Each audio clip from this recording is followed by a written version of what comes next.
Assalamualaikum warahmatullahi wabarakatuh.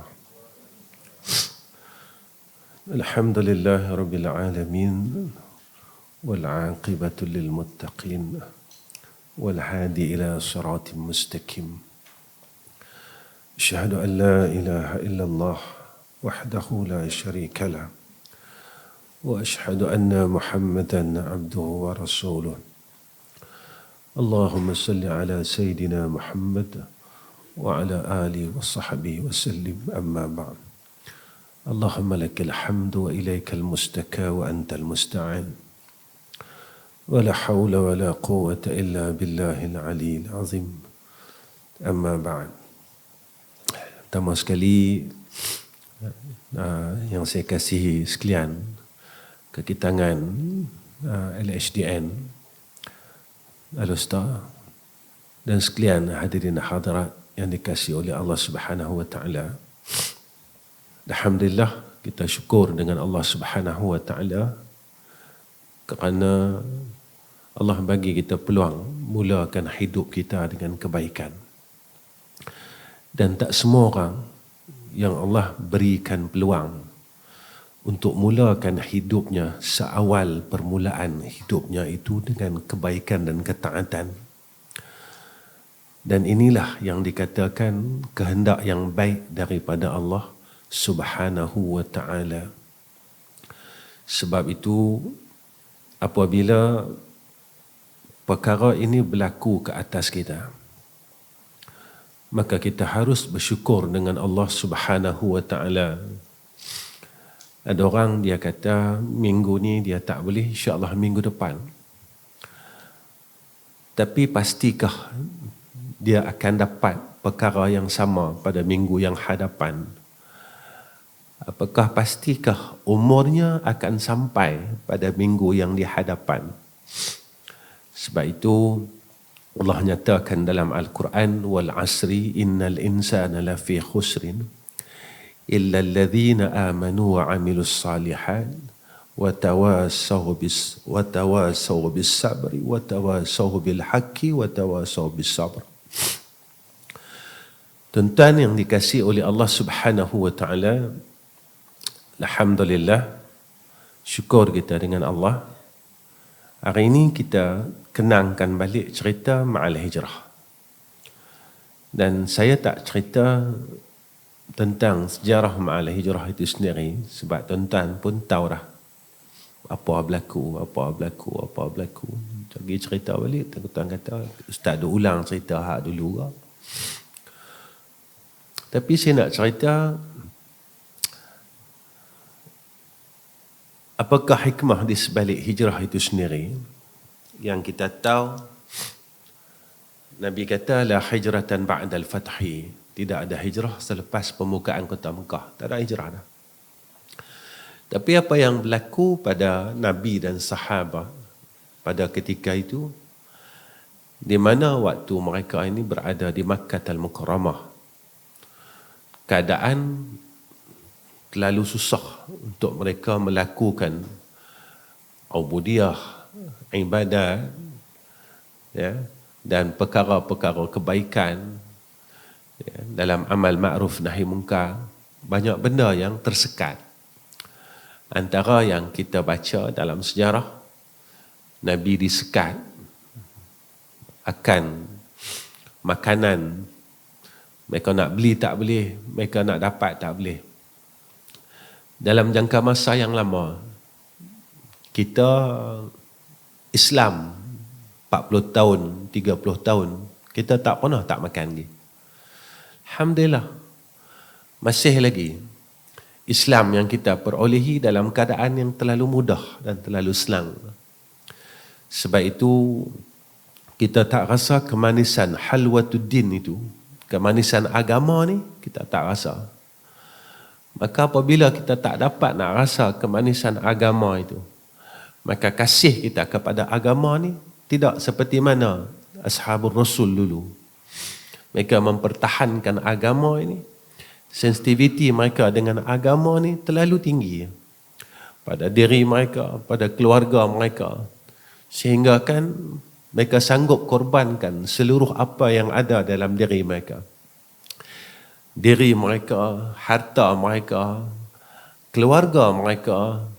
Seumpama cerita seorang makcik yang tua yang menghantar anak laki-laki dia pergi ke medan perang. Anak yang pertama dihantar, kemudian syahid. Maka orang beritahu kat dia, makcik, anak makcik syahid lah. Dia senyum, dia tak teriak pun. Dan dia hantar anak yang kedua. Dan dia hantar lagi anak yang ketiga, ketiga-tiganya syahid. Anak yang ketiga ni apabila orang beritahu kat dia, makcik, anak makcik tiga ni pun syahid juga. Yang tu dia teriak. Lalu orang hairan. Orang hairan. Lalu orang bertanya kepada makcik ni, pasal apa anak pertama makcik senyum, anak kedua senyum, anak ketiga makcik teriak? Dia kata apa?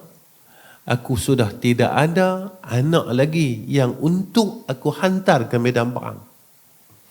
Yang tu aku teriak. Aku dah tak ada apa lagi untuk aku bantu agama Allah. Aku sendiri tak mampu untuk pergi ke medan perang. Baik itu anak yang pertama, aku gugur di medan syahid. Aku senyum kerana mereka telah dijanjikan syurga oleh Allah. Anak yang kedua, aku senyum kerana dia dapat menjadi orang yang menjadi ahli syurga. Yang ketiga, bukannya aku tidak redha dengan syahidnya anakku yang ketiga, tetapi aku teriak ni kerana tidak ada lagi anak aku yang keempat untuk aku hantar ke medan syahid untuk mempertahankan agama Allah. Sebab itu tuan-tuan, apabila kita lihat dan kita teliti setelah berlakunya hijrah, maka umat Islam agamanya lebih sempurna. Segala pergerakan umat Islam di Madinah lebih teratur. Sebab itu apabila kita ini berlaku suatu perkara yang menyulitkan, maka jalannya hijrahlah. Ketika berlaku suatu perkara yang menyulitkan, yang tidak ada jalan keluar, maka ketika itu hijrahlah. Pindahlah. Apa sudut yang kita tak boleh nak selesai, maka pindahlah.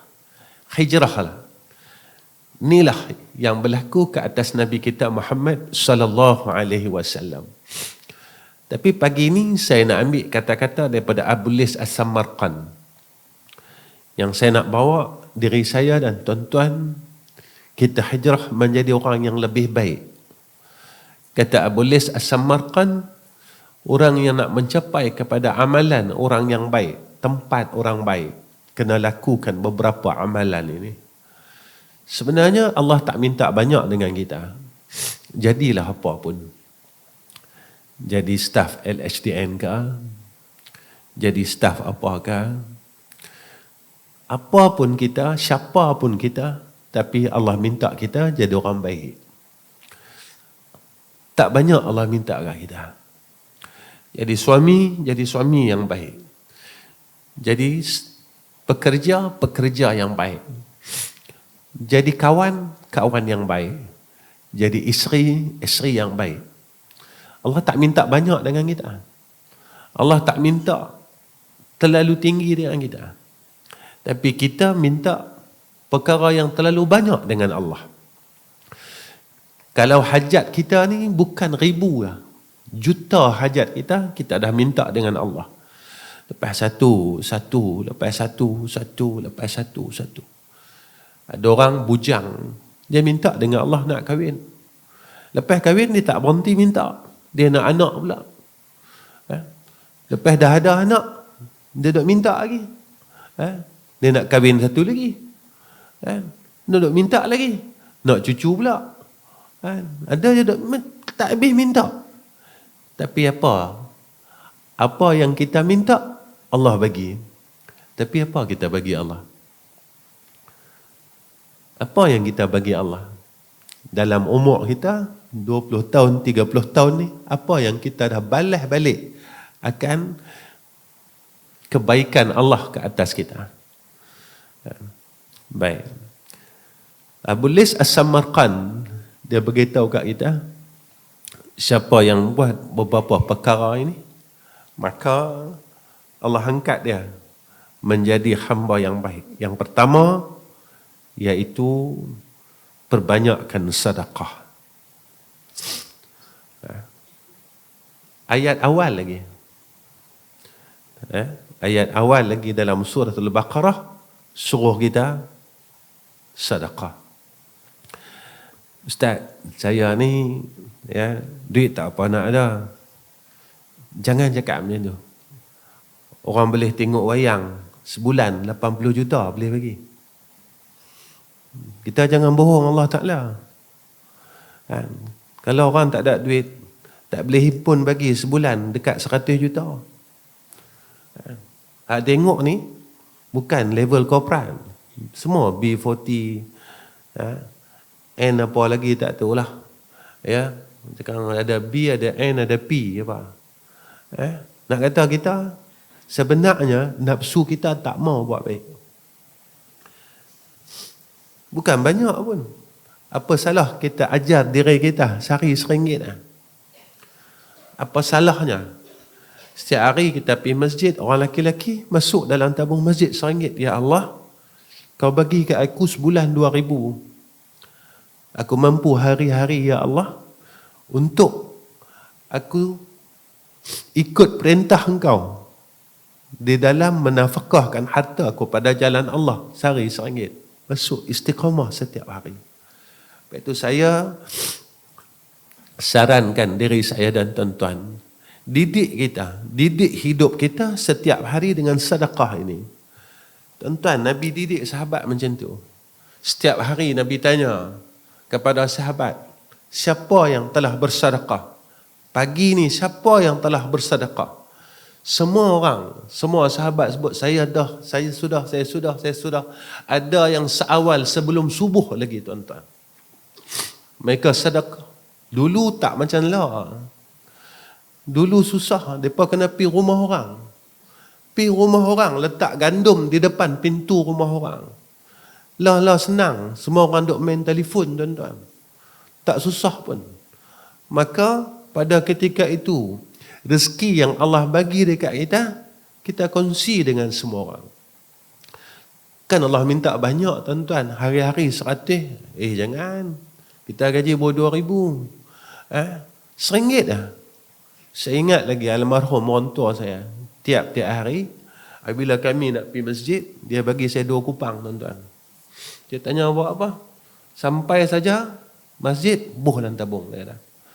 Saya duk ingat sampai almarhum ni meninggal dunia, kami duk ingat dia didik. Dan saya didik anak-anak saya macam tu. Bagi kat mereka ni duit. Dan ketika masuk dalam masjid, masuk dalam tabung masjid, jangan lupa. Sebab kita tidak akan ada rezeki melainkan daripada anugerah Allah. Allah boleh tarik rezeki kita. Allah boleh tarik keberkatan daripada rezeki kita. Tuan-tuan, kita ni senang bukan dengan duit banyak. Senangnya kita ini dengan keberkatan rezeki yang Allah bagi dekat kita. Salah satu barakahnya rezeki itu dengan jalan kita menginfakkan harta kita pada jalan Allah. Lepas tu saya didiklah diri saya. Dan tuan-tuan, buang sikit bakhil ni. Buang sikit sayang pada dunia ni. Percayalah. Siapa Ustaz cakap macam tu? Kenapa Ustaz cakap macam ni? Saya suka bercakap apa yang saya lalu. Tuan-tuan tahu, saya mudir madrasah ni kan. Mana bukan satu sekolah, 2 sekolah. Sekolah saya tak ada yuran, tuan-tuan. Macam sekolah lain. Kami tak ada yuran. Walaupun minyak kuih naik pun kami tak ada yuran. Yuran apa semua tak ada. Maka almarhum didik kami dulu, didik saya ni tu supaya kita tolong orang. Walaupun pada masa tu hang tak ada apa. Dan pertolongan yang kita boleh bagi ketika kita susah, dia kata, yang itulah yang paling bagus. Tapi benda tu susah nak buat. Alhamdulillah tuan-tuan, sampailah kami boleh buat. Alhamdulillah. Tak pernah tutup sekolah kami. Dan ada saja. Saya nak kongsi dengan tuan-tuan ni, supaya kita lebih percaya. Kami buat bukan setahun tuan-tuan, 40 tahun. Bukan sikit, bukan 4 tahun tuan-tuan, 40 tahun. Berapa bulan yang lepas madrasah berai habis. Saya tak tahu, semuanya sibuknya dengan nak pergi kuliah. Sampai kan mereka mai jumpa saya. Mereka panggil saya ayah. Ya, kata berai kami habis. Saya kata apa? Tunggu nusrah daripada Allah. Takkan orang yang suka tolong orang lain, Allah tak tolong dia. Tuan-tuan tengok apa jadi. 2 hari ya tuan-tuan. Orang mai nak hantar berai. Sampai kami kata jangan hantar lah, cukup lah. Mai dari mana kami tak kenal. Dapat maklumat dari mana kami tak kenal. Orang ni nak tolong. Dan kami tak post, tuan-tuan tahu saya macam mana. Sebenarnya, apa janji Allah atas kita, pasti berlaku. Jangan risau, tuan-tuan. Kalau kita nak selesai masalah, nak sihat daripada sakit, gunakan ruang ini. Bukan banyak, tuan-tuan, tak. Cukuplah 5 kupang satu hari, kalau kita boleh istiqamahkan perkara tu. Itulah sedekah yang paling Allah sayang. Itu apa kata Nabi SAW?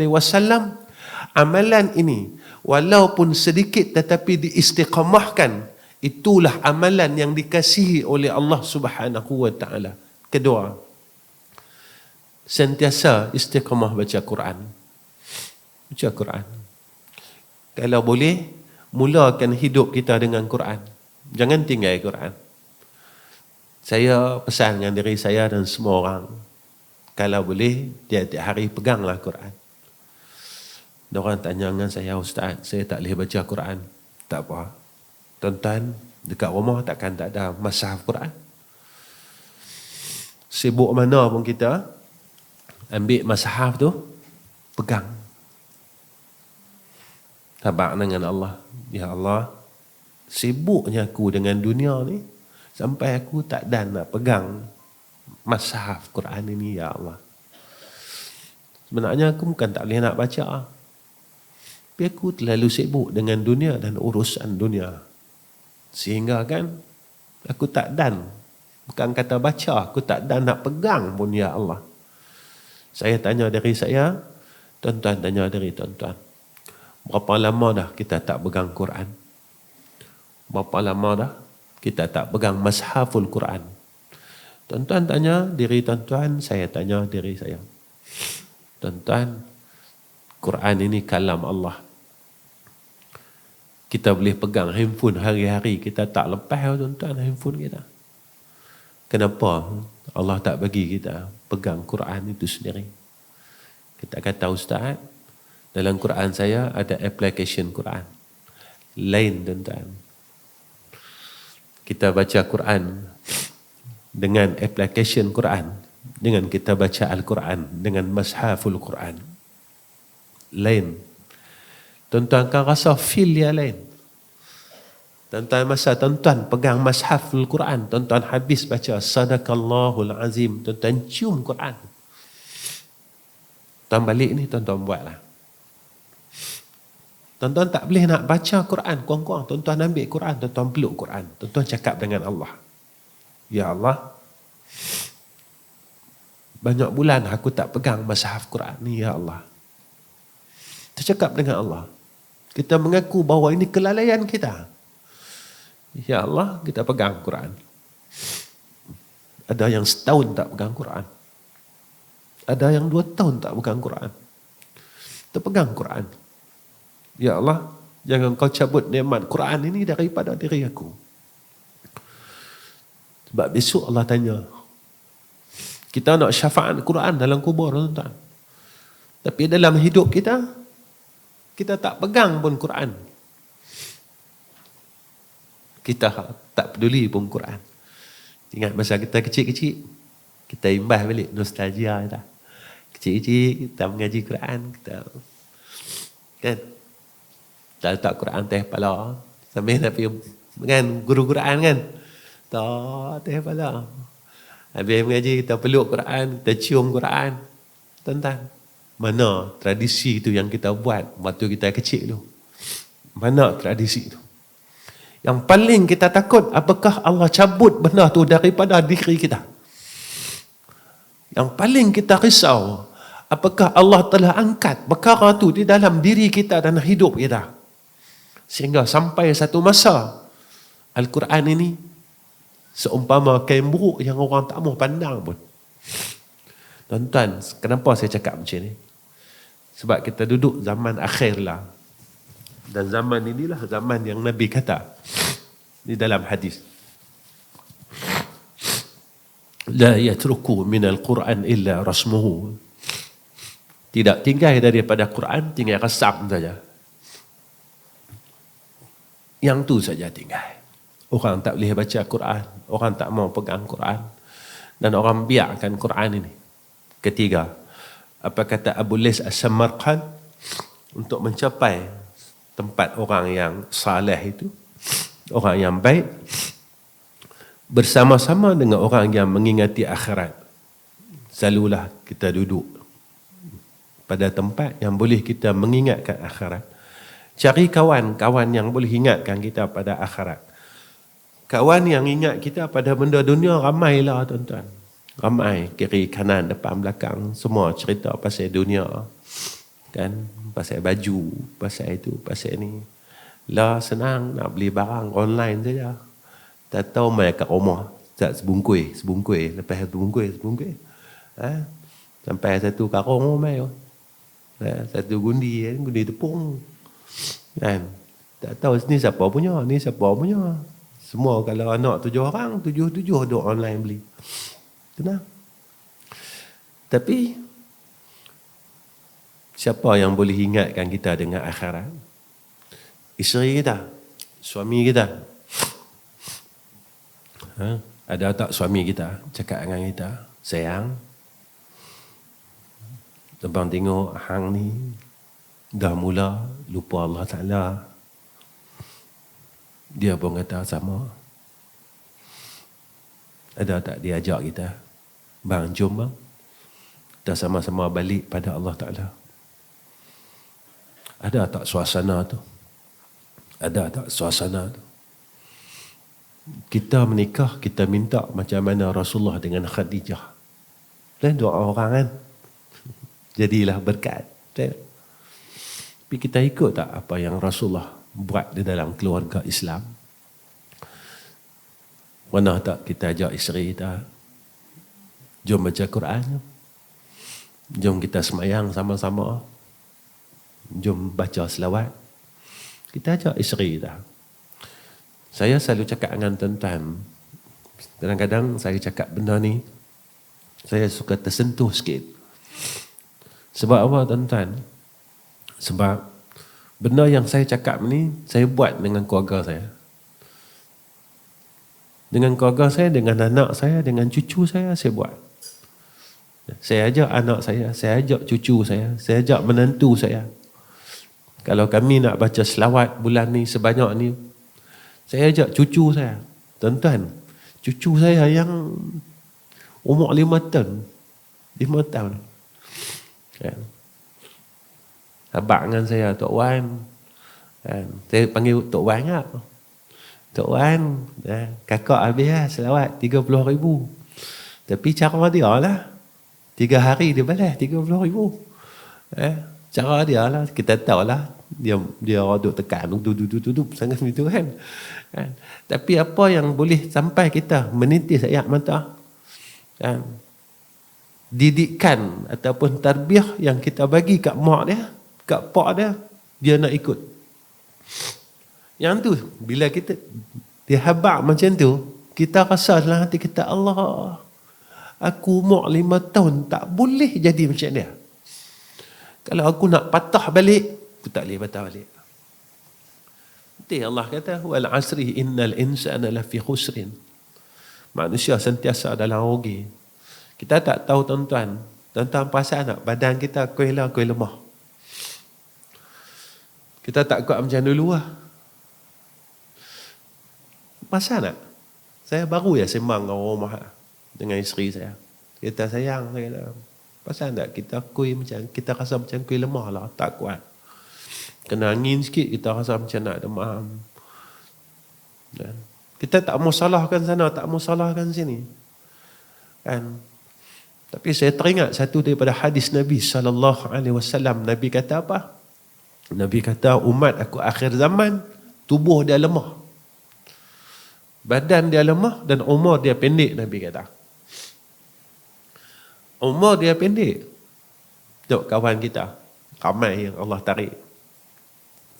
Sabit kata sakit jantung, itu, ini dan sebagainya. Kita tak tahu, tiba-tiba mati dah. Persoalan dia bukan mati ni. Persoalan dia apa yang kita buat untuk kita duduk dalam liang lahat tu. Apa kebaikan yang kita dah ada. Apa persiapan kita. Kita kalau nak menghadapi hari tua, kita siap dah dengan KWSP kita, dengan khibah kita, dengan rumah kita. Tetapi dalam alam yang kekal abadi yang kita bakal, semua orang akan pergi. Mau tak mau akan pergi. Ya. Suka tak suka akan pergi. Tapi apa yang kita dah buat? Apa yang kita ada, yang kita boleh rasa kira senang nak balik tak? Baik, yang keempat, hubungkan silaturahim. Benda ni banyak dah berlaku zaman lah. Zaman lah banyak orang putihkan silaturahim. Dia beradik tuan-tuan bergaduh. Sabit pada harta pusaka. Jaga ni tuan-tuan. Sebab siapa yang putihkan silaturahim, maka terputus rahmatnya daripada Allah. Ini hadis sahih ni tuan-tuan.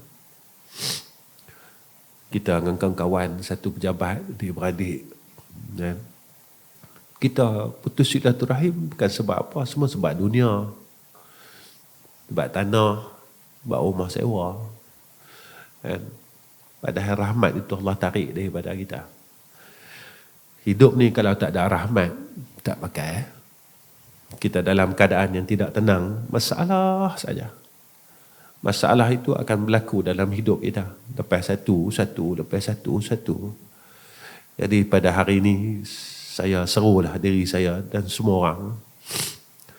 Kalau ada kita putihkan akan silaturahim dengan keluarga kita, dengan adik-beradik kita, beralahlah.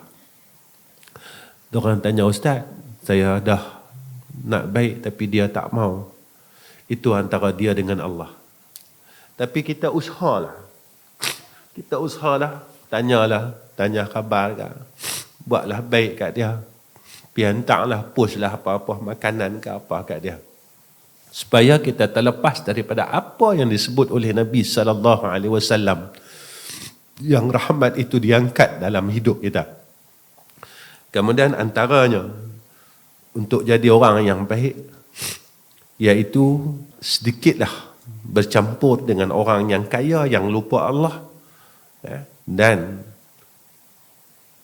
rajin bercampur dengan orang miskin yang redha dengan Allah Subhanahu wa taala. Ini kata Abu Lis As-Samarqand, bukan kata Nabi. Abu Lis As-Samarqand. Sebab apa Abu Lis sebut begitu? Biasanya bila kita dah ada reta ni, kita mula jauh. Kita mula jauh. Kita mula lalai. Zaman yang Nabi sebut, iaitu orang kaya yang takabur dan orang miskin yang tidak redha. Lepas itu kita tengok berapa takaburnya orang kaya. Zaman lah, dalam media masa, yang pergi tabruk duit lah, yang pergi apa. Mereka kaya, ada barang kemai pergi tunjuk ke orang. Sampai dekat tangan ni. Pergi tunjuk orang. Sombong. Jaga. Kalaulah Allah takdirkan kita kaya, jangan macam tu. Sebab apa? Kita akan azab dunia dan akhirat. Dan jangan jadi miskin yang tidak redha dengan ketentuan Allah. Apa solusi dia, Ustaz? Solusi dia, kembalilah kepada Allah, dan jika kita miskin, mengadulah kepada Allah. Dan jika kita kaya, kembalilah kepada Allah. Kerana apa? Kerana semua nikmat itu dan perkara yang datang itu adalah daripada kasih dan sayang Allah. Allah bagi harta ni atas kasih sayang dia. Tapi kena ingat, ada yang mendapat nikmat itu berupa rahmat. Dan ada yang mendapat nikmat itu menjadikan istidraj atas dia. Dulu dia tak kaya. Bila dia kuih kaya, dia mula lupa Allah. Jauh, tak main dah masjid. Dia duduk sibuk dengan kawan-kawan, duduk cerita pasal bisnes saja. Mai jumpa cerita berniaga, mai jumpa cerita duit, mai jumpa cerita duit. Tuan-tuan, saya lah tuan-tuan tak tahu. Pada umur belasan tahun sampailah cari duit penat tu. Duk fikir pasal duit penat. 10 tahun tu kita duk fikir. Cuba kita duduk saja, melengung saja. Aku habiskan umur aku fikir benda sama. Tapi tak duduk pun 10 tahun kita tak duduk fikir sembahyang sunat aku banyak mana, Quran aku dah baca banyak mana dah, zikir aku, selawat aku himpun banyak mana dah. Saya nak cakap macam mana, kita seolah-olah kita lupa benda tu tak pakai kat kita. Sebab kita tak ambil serius pun. Tapi kita percaya lepas pada ni adanya satu alam kubur, alam akhirat. Kita percaya, tapi kita tak ambil serius langsung benda ni. Kalau dalam dunia kita sampai ada 2-3 biji rumah, ada orang yang sampai buat homestay. Tapi kita siap tak pergi rumah kita dekat jannah Allah? Kita siap tak lagi? Dalam dunia ni kita ada 2-3 biji kereta. Isteri kita ada kereta, kita ada kereta, anak kita ada kereta. Ustaz, dia kata, saya ada dah buruk. Mana? Kemarin masa musim korban, saya buat korban. Nak tanya betul ke korban tu tepat ke? Apa pada kehendak Allah dan Rasul? Masa musim raya haji, saya bercakap di masjid-masjid. Saya kata isu pengagihan daging sampailah tak selesai. Isu pengagihan daging sampailah tak selesai. Tak cukup saya. Daging hilang lah. Kopun lebih daging tak ada. Sebenarnya yang buat pelari daging yang ada satu kopun boleh 2 bungkus ni, orang semayang ke orang tak semayang? Orang mengaji ke orang tak mengaji? Yang duk buat balik plastik daging lebih ni, orang tahu ke orang tak tahu? Orang gila ke orang tak gila? Jadi masalah dia masalah daging ke? Bukan. Masalah dia masalah diri kita. Puluhan tahun kita tak boleh jadi diri yang baik pada sisi Allah. Orang tengok kita memang baik. Ustaz pakai serban, pakai jubah putih, nampak macam orang soleh. Macam kata pengusi tak. Orang soleh mai, tuan-tuan tahukah saya soleh? Saya tak buat maksiat ke? Hati saya bagus ya. Saya tak ada ujub ke? Saya tak ada riak ke? Saya tak ada kibir ke? Saya tak ada cinta dunia ke? Saya memang semayang. Tuan-tuan tahu ke? Mazmumah yang ada pada saya selesai ke? Apakah dalam diri saya semua mahmudah saya? Memang kita puasa, memang kita zakat, memang kita haji. Tapi yang duk sombong ni siapa? Orang yang haji, orang yang zakat, orang yang puasa. Kita memang semayang. Saya selalu duk ulang benda yang sama. Sampailah kita semayang. Tapi kita kata kat orang, kita tak pernah berhenti. Kita duk kata kat orang, kita tak pernah berhenti. Lagi-lagi kita kata kat darah daging kita. Ada seorang anak yang kata dekat mak dia. Mak dia ni yang lahirkan dia. Dia kata mak dia macam ni. Dan entah ni pengalaman orang mengadu kat saya. Mesej yang saya baca, saya menangis tuan-tuan. Orang hantar mesej kat saya, ustaz mak saya macam ni. Saya kata, seorang anak dia boleh kata mak dia. Tu darah daging kita. Seorang mak dia boleh kata anak-anak dia. Itu darah daging kita. Daripada bin yang sama, binti yang sama, nasab yang sama. Jika darah daging kita pun kita sanggup kata dan kita buka aib dia, apalagi orang lain, kawan-kawan satu pejabat kita. Kita semayang, tuan-tuan, memang semayang. Kita memang semayang, memang puasa. Tapi semayang kita tak beroleh kejayaan dan puasa kita tak beroleh kejayaan apa-apa. Kita cuma melepaskan kadar fardu ain kita.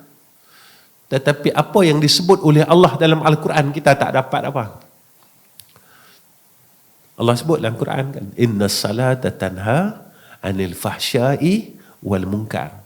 Sungguhnya sembahyang itu dapat cegah fahsyak dan munkar. Kalau dalam bahasa kita, apa dia? Kau sembahyang kau jadi baik. Pasal apa? Aku sembahyang tak boleh jadi baik. Aku sembahyang 40 tahun lah. 40 tahun aku sembahyang tu tak boleh jadi baik. Tapi Allah kata dalam Quran macam tu. Inna salata tanha 'anil fahsya'i wal munkar. Kita bukan umur 20-an. Kan? Dah yang tak lama nak pencen pun ada. Kan? Kita macam ni lah. Kubok dah panggil kita. Kita lalu ya depan kubok kan. Kubok panggil dah. Mainlah. Kan?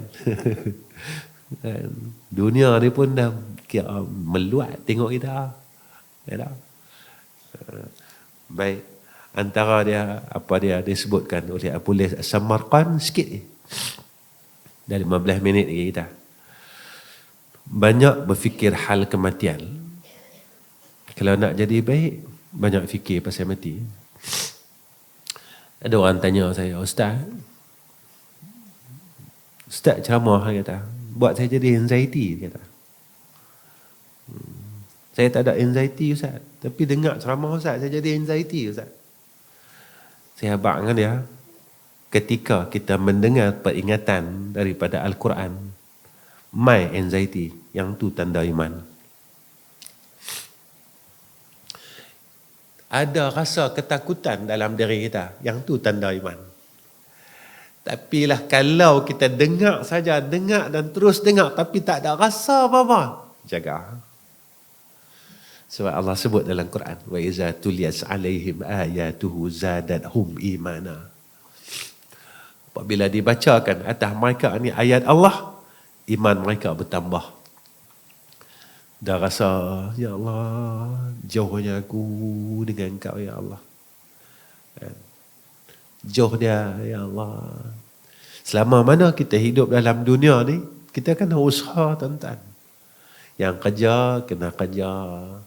Tapi jangan lupa Allah. Yang berniaga, kena berniaga. Tapi jangan lupa Allah. Allah pesan macam tu. Fa'iza qudiyatis salah fantashiru fil ardi wabtaghu min fadlillah wazkurullaha katsiran la'allakum tuflihun. Ni Nabi doa kan. Dan Nabi doa 3 perkara, semua orang tahu. Allahumma a'inni ala zikrika wa syukrika wa husni ibadatik. Pasal apa Nabi doa 3 ni? 3 ni dia berhubungkan. Ya Allah, tolonglah aku atas ingat akan Engkau. Kita minta Allah tolong kita ingat dia. Bila kita sentiasa ingat dia, setiap nikmat yang kita dapat, kita akan dapat mensyukuri akan nikmat tersebut. Tapi bila kita lupa dia, kita dapat gaji lupa dia, kita dapat harta lupa dia. Itu yang saya bercakap di masjid-masjid. Saya kata, saya tanya, dulu kita semayang jarak-jarak, macam kursi kita ni kan, 1 meter. Lah kita boleh rapat lah. Siapa yang sujud syukur dengan Allah? Banyak masjid saya tanya. Siapa yang sujud syukur? Hari pertama boleh rapat tu, kita sujud syukur dengan Allah. Terima kasih ya Allah. Hampir 2 tahun kami semayang jarak-jarak. Kita lupa kan? Yang tu nikmat daripada Allah. Sikit ya Allah cuit kita. Sikit ya Allah cuit kita. Kita dah mula lupa dia. Dan kita ingat kita ada kuasa untuk buat apa yang kita mampu. Tapi hampir 2 tahun lebih ni Allah didik kita. Hang ada kuasa sekalipun, hang ada kemampuan sekalipun, hang tak mampu lawan aku. Tak mampu tuan-tuan. Kita ada kunci masjid, kita tak mampu buka masjid. Walaupun kita ni nazir masjid, kita tak mampu buka masjid. Kata kita ada kuasa, buka. Inilah yang dikatakan tarbiyah terus daripada Allah Subhanahu wa ta'ala. Allah didik kita, jangan sombong. Tapi apa berlaku? Lepas Allah angkat satu dan satu, kita mula nak sombong balik dengan Allah. Kita mula nak lawan Allah balik.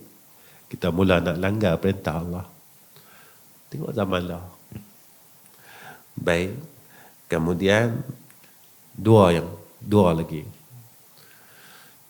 Iaitu yang ke-7, banyak diam dan banyakkan diam dan banyakkan tafakkur. Nak jadi orang baik, diam kena banyak, tapi fikir tak kena banyak. Fikir apa? Kita fikirkan tentang diri kita. Apa dia nak fikir Ustaz? Amalan aku banyak mana? Aku ni jauh tak dengan Allah? Kalau jauh, senang lah. Guru saya didik saya senang lah. Dia kata, jangan cerita dengan orang. Bangun tengah malam ke, ataupun lepas main isyak tak apa. Lepas main isyak ke, direct terus cakap dengan Allah, mengadu dengan Allah. Ya Allah, aku tengok diri aku hari ni, sembahyang sunat pun tak berapa rakaat ya saya. Hari ni aku tak mampu nak sebut nama Engkau ya Allah. Sebelum daripada kita tidur ni, kita bercakap dengan Allah. Cakap hari-hari kita kena mengadu dengan dia. Tuan-tuan, janganlah kita sayang nak mengadu dengan Allah. Jangan sayang. Jangan masa kita susah kita cari dia. Masa kita sakit kita cari dia. La ni kena cari dia. Kena selalu dengan dia. Ya. Sebelum nak tidur, kita bercakap dengan Allah. Ya Allah, hari ini aku tak mampu nak panggil nama Engkau ya Arhamar Rahimin. Nak sebut nama dia kita tak mampu. Daripada bangun tidur tadi lah sampai 9:30. Berapa banyak nama dia yang kita sebut? Berapa banyak nama dia yang kita sebut? Ni sampailah malam tak lagi kita nak tidur lagi. Berapa banyak nama dia yang kita sebut? Lepas tu guru saya didik saya senang. Dia kata apa zikir yang mudah untuk aku ingat dah. Dia kata senang lah. Hang sebut dengan nama Asmaul Azam, dia kata. Apa dia? Ya Allah. Kita duduk saja-saja tuan-tuan. Malam ni tuan-tuan bangun awal katakan. Sebelum pada subuh tuan-tuan bangun dah. Duduk kat sejadah. Tak payah zikir apa-apa. Tuan-tuan zikir Ya Allah. Tuan-tuan cubalah. Tak sampai 100 saya rasa. Tuan-tuan terbit yang bertaut. Duduk. Dan sebelum daripada subuh tu. Tuan-tuan duduk. Baca Ya Allah. Ya Allah. Ya Allah. Ya Allah. Ya Allah. Saya rasa tak sampai pun. Tak sampai 33 pun. Tuan-tuan panggil nama dia. Panggil nama dia. Kita mengadu dengan dia. Ya Allah. Kita mengadu dengan dia. Aku ni ambil nikmat kau banyak sangat. Tapi hari pagi ni aku mengadu dengan kau Ya Allah. Aku nak balas semua nikmat kau yang aku ambil. Aku tak mampu. Aku cuma mampu panggil nama kau Ya Allah pagi ni ya. Mudah-mudahan keberkatan ini bantu aku, bagi aku kekuatan untuk jadi orang yang lebih baik. Kita dunia kita nak lebih baik. Kita pakai alza hak lama nak tukar alza baru. Nampak tak? Akhirat kita ada tak macam tu? Aku nak akhirat aku lagi baik. Dulu kalau aku semayang sunat, semayang fardu 4 rakaat tu 2 minit, aku nak bagi lama sikit jadi 5 minit. Ada macam tu. Dia takkan umur 20 tahun pun 2 minit setengah, umur 50 pun 2 minit setengah. Tapi dunia kita berubah. Dunia kita upgrade. Tapi akhirat kita tak apalah. Yang tak akhir, iaitu tawaduk, sentiasa rendah diri dengan Allah, rendah diri dengan sekalian makhluk Allah. Jangan mewarisi sifat sombong. Sombong ni banyak ketika Allah berikan kita rahmat dan hidayah, kita lari daripada dia. Yang tu sombong lah. Sombong ni jaga-jaga. Sebab sifat sombong ni kalau ada dalam diri kita sikit dah, Allah tak akan benarkan kita masuk syurga. Dia tak gaduh banyak. Nabi kata sebesar zarah saja. Ada dalam hati kita, Allah tak benarkan kita masuk dalam syurga dia. Sebab orang yang layak untuk masuk syurga, orang yang rendah diri dengan Allah. Kerana yang memakai sifat mutakabbirin ini, memakai sifat sombong ini hanya Allah Subhanahu wa taala. Yang memakai sifat mutakabbir dalam Asmaul Husna kan, mutakabbir kan. Allah ya. Kita tak boleh pakai sifat tu. Kita sentiasa rendah diri dengan Allah. Kadang-kadang kita terlupa. Hidup kita hari ini bukan kita mau hidup, sebab dia mau kita hidup. Bukan kita mau hidup, sebab dia mau kita hidup. Jika dia tak mau kita hidup, saya tak jumpa tuan-tuan, tuan-tuan tak jumpa saya. Sebab dia tak mau kita. Tapi dia masih lagi bagi kita peluang untuk hidup hari ini. Sebab yang tadbir hidup kita bukan kita. Yang tadbir hidup kita adalah Allah Subhanahu wa ta'ala. Ingat dia, pesan saya untuk pagi ini dan sebagai penutup, jadikanlah Allah ini sebagai sahabat kita. Dan jadikanlah Sayyidina Rasul itu sebagai kekasih kita.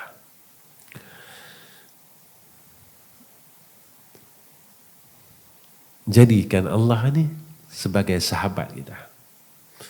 Kita tak boleh pisah dengan Allah Subhanahu wa ta'ala. Dan Sayyidina Rasul ni kekasih kita. Orang tanya, Ustaz, kekasih dengan sahabat ni tinggilah kekasih. Pasal apa? Kita tak mampu nak menjadi sahabat kepada Allah jika tidak melalui kekasihnya. Kalau nak orang yang nak bersahabat, kena melalui Sayyidina Rasulina Muhammad sallallahu alaihi wasallam. Kita tak boleh kenal Tuhan jika tidak melalui Sayyidina Rasul. Tidak melalui dengan jalan yang telah ditunjukkan oleh Nabi. Kita tak mampu, tuan-tuan. Ya. Jaga ni. InsyaAllah hidup kita dalam keadaan sakinah. Percayalah. Tenang hidup kita. Dunia tenang. Bila dunia kita mula ditenangkan oleh Allah, maka insya-Allah akhirat besok kita dalam keadaan yang sakinah. Wallahu alam. Setakat ni saja pertemuan saya dengan tuan-tuan. Ya, yang akhir daripada pertemuan ni, permintaan saya pertama, tolong doakan saya, keluarga, isteri, anak-anak, cucu semua. Mudah-mudahan kami dapat jadi orang baik, ya, dan Allah jadi kami dan pilih kami sebagai orang yang baik, mati dalam keadaan baik dan hidup dalam keadaan yang baik. Baik ni bukan pada orang yang saya minta ni. Biar orang benci saya tak apa, tapi jangan Allah benci dah. Biar orang tak suka kita tak apa, tapi jangan Allah tak suka kita. Tuan-tuan, kalau Allah tak suka kita, pilah kok mana pun. Pilah kok mana pun. Kita makanlah daripada rezeki dia, tapi dia benci kita. Tuan-tuan balik rumah, tapi mak kita benci kita, perasaan kita. Tapi dapat makan nasi, tapi dia tak peduli kat kita. Dia tak pandang pun kita. Dan dia tak sembang dengan kita. Dia tak mau cakap dengan kita. Kita tegur dia, mak, dia buat tak kerti lah. Apa perasaan kita? Apa perasaan kita pada ketika tu? Tak rasa kita ni macam anak tak guna. Terak. Kalau dengan mak kita pun pergi lah. Lari sana, lari sini. Tapi dengan Allah, kita nak lari mana? Kita nak lari dunia mana? Inilah dunia yang ada pada kita. Pilah kok mana pun tempat dia, dalam pandangan dia. Lepas itu cari keredaan dia. Kedua, tolong doakan ketiga-tiga madrasah kami. Satu yang Darul Atiq ni. Yang kedua, iaitu Madrasah Raudatul Ulum. Dan yang ketiga, madrasah yang kami sedang bina di Kuala Terengganu.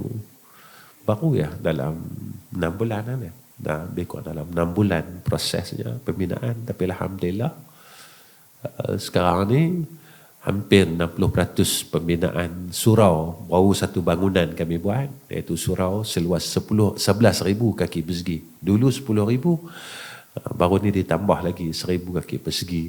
Baru tambahan yang baru. Jadi 11,000 kaki persegi, iaitu surau yang kami bina. Dan selepas tu kita akan buat asrama dan beberapa lot-lot bangunan yang lain. Tolong doakan. Saya nak minta doa saja. Doa, saya bukan nak minta duit daripada kita, daripada sahabat-sahabat LHDN. Jangan risau. Ustaz ni cerita pasal sekolah, saat dia buat kutipan lah. Mulalah ketak pasal tu. Dia awal-awal tadi cerita sedekah lah. Dah, saya tak buat kutipan. Saya nak minta doa. Saya nak kutip doa saja. Kutip doa. Ketika tuan-tuan doakan kami, kita tak tahu rahmat Allah ini sebanyak mana yang turun atas kami. Saya nak cerita ni panjang masa ni. Banyak benda yang pelik berlaku kat madrasah kami ni. Orang lain nak buka madrasah, buat lot wakaf, buat kutipan. Saya tak ada, tuan-tuan. Saya cuma minta doa dia. Minta doa dengan orang. Alhamdulillah, tuan-tuan, prosesnya dah 60%, tinggal 40% lagi. Mai mana? Tak tahu. Ni yang dikatakan pertolongan Allah. Allah ingat kat kita, la takhaf wa la tahzan, innallaha ma'ana. Jangan takut, jangan sedih. Allah sama dengan kita. Pegang tu. Ni kunci dia kalau kita ada apa-apa masalah. Selalu ingat kat kita, ingat kat diri kita, apa masalah pun, La takhaf wa la tahzan. Innallaha ma'ana. Cakap Melayu dia apa? Jangan takut, jangan risau, jangan sedih. Allah bersama-sama dengan aku. Dia selalu cakap kan. Walaupun semua orang tinggalkan kita, tak apa. Semua orang tak peduli kat kita, tak apa. Kita cakap, aku ada Allah, aku ada Rasulullah sallallahu alaihi wasallam. Benar? Rasulullah dulu seorang-seorang. Pasal tak doa Nabi yang kat Taif? Masa Nabi kena baling batu, badan dia keluar, kena semua terbit darah apa semua. Nabi kata apa? Ya Allah, aku redha seluruh penduduk Taif ini benci aku, ya Allah. Seluruh penduduk Taif ni benci aku redha, ya Allah. Tapi ya Allah, aku sekali-kali tidak redha jika mana engkau benci aku, ya Arhamar Rahimin. Masa tu Nabi nangis. Aku takkan redha sekali-kali, ya Allah, jika engkau benci aku, ya Arhamar Rahimin. Nampak? Itu Nabi. Kita kena ikut dia. Baik. Setakat itu saja. Wa akhir kalam. Wassalamualaikum warahmatullahi wabarakatuh. A'udzubillah minasyaitanir rajim. Bismillahirrahmanirrahim. Alhamdulillahi rabbil alamin. Wassalatu wassalamu ala asyrafil anbiya'i wal mursalin wa ala alihi wa sahbihi ajma'in. Ya Allah, ya Allah, ya Rahman, ya Rahim, ya Hayyu, ya Qayyum. Pada pagi ini, ya Allah, kami mohon dan kami tadahkan dua tangan kami, ya Allah. Kami mengaku ke hadrah-Mu, kami lemah, ya Arhamar Rahimin. Ya Allah, kami mengaku, ya Allah, kami benar-benar lemah, ya Arhamar Rahimin. Berilah kekuatan atas kami untuk kembali semula kepada Engkau, ya Allah. Berilah kekuatan atas kami untuk kami hampir semula kepada Engkau, ya Allah. Ya Allah, ketika kami mula hampir kepada Engkau, ya Allah, dan kami mula kembali kepada Engkau, ya Allah, maka Engkau terimalah kami, ya Arhamar Rahimin. Ya Allah, pandanglah kami dengan pandangan rahmat-Mu, ya Zal Jalali wal Ikram. Ya Allah, jika Kau matikan kami dalam masa yang terdekat ini, ya Allah, Kau redalah atas kami, ya Zal Jalali wal Ikram. Walaupun amal baik kami terlalu sedikit untuk kami meminta syurga-Mu, ya Allah, tetapi kami amat berharap jauhkan kami dan keluarkan kami daripada azab neraka-Mu, ya Allah. Dan pilihlah kami untuk masuk ke dalam syurga-Mu, ya Arhamar Rahimin. Ya Allah, segala kesilapan kami, zaman muda kami, ya Allah, dan masa silam kami, walaupun yang kami telah lupakan, tetapi kami tahu, ya Allah, Kau tidak pernah lupa akan kesalahan zaman silam kami, ya Arhamar Rahimin. Ya Allah, ampunkanlah seluruh kesalahan kami, ya Allah. Dosa-dosa kami, ya Arhamar Rahimin. Lalai-lalai kami, ya Allah, ya Zal Jalali wal Ikram. Ya Allah, ya Rahman, ya Rahim, barakahkan hidup kami. Dan jika ada antara kami yang sakit, maka Engkau tolong sembuhkanlah, ya Allah. Ya Allah, jika ada antara kami yang ada masalah yang tak boleh kami selesaikan dan tak selesai sampai sekarang, ya Allah, tolonglah selesaikan, ya Arhamar Rahimin. Kami tak kuat, ya Allah. Kami tak kuat, ya Allah. Kami tak kuat, ya Allah. Kami tak kuat, ya Allah. Kami tak kuat, ya Arhamar Rahimin. Ya Allah, kami mengadu hal kepada Engkau pada pagi ini, ya Arhamar Rahimin. Tolonglah dengar aduan kami, ya Allah. Tolonglah dengar permohonan kami, ya Arhamar Rahimin. Ya Allah, hanya Engkau yang boleh selesaikan semua perkara kami, ya Zal Jalali wal Ikram. Ya Allah, bantulah kami dalam seluruh perkara dan urusan kami dunia dan akhirat kami. Wassallallahu ala sayyidina Muhammad wa ala ali sayyidina Muhammad. Alhamdulillahi rabbil alamin. Taqabbalallahu minna wa minkum.